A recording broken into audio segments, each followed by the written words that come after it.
Kurz gefasste Geschichte über Israel und Palästina.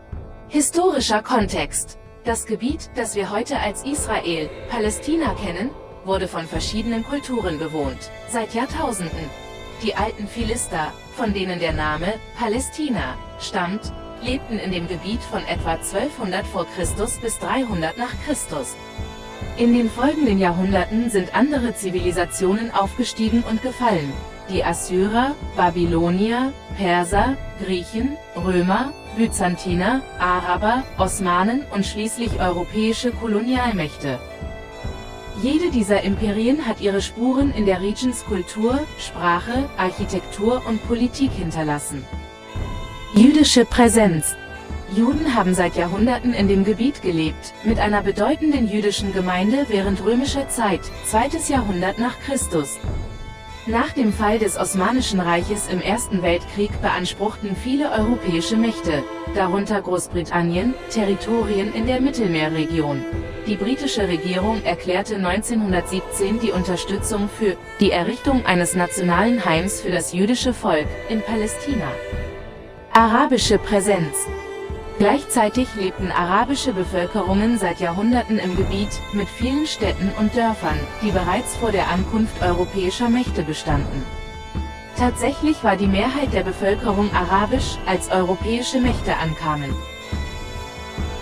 Zionistisches Bewegung. Das Zionistenbewegung, das ein jüdisches Heimatland in Palästina errichten wollte, gewann an Schwung im späten 19. Jahrhundert. Dies führte zu einer zunehmenden Einwanderung aus Europa und der Errichtung von jüdischen Siedlungen, Kibbuzim, im Gebiet.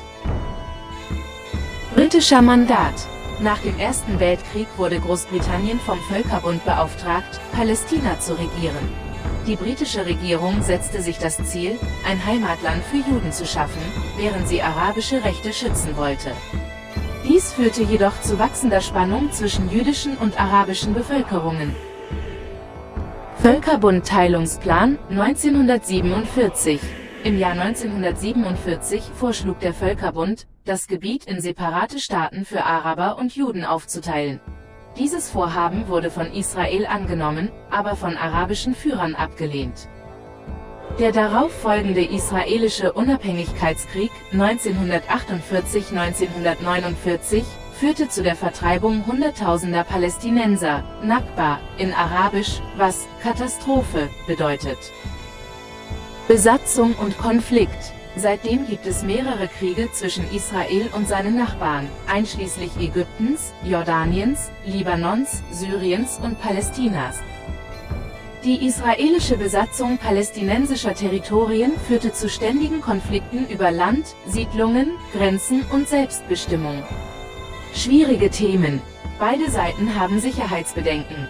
Israelis fürchten Terrorismus und Raketenangriffe aus Hamas gestütztem Gaza. Palästinenser fürchten Gewalt und Siedlungsexpansion durch Israel. Friedensbemühungen. Trotz vieler Friedensverhandlungen, zum Beispiel Oslo-Abkommen, Camp David-Gipfel, bleibt der Konflikt ungelöst. Die internationale Gemeinschaft hat wiederholt eine Zwei-Staaten-Lösung gefordert, mit beiden Seiten, die sich je nach ihrem Engagement für diese Lösung zeigten. Das ist nur eine kurze Übersicht über den komplexen Hintergrund und die laufenden Probleme, die den israelisch-palästinensischen Konflikt treiben.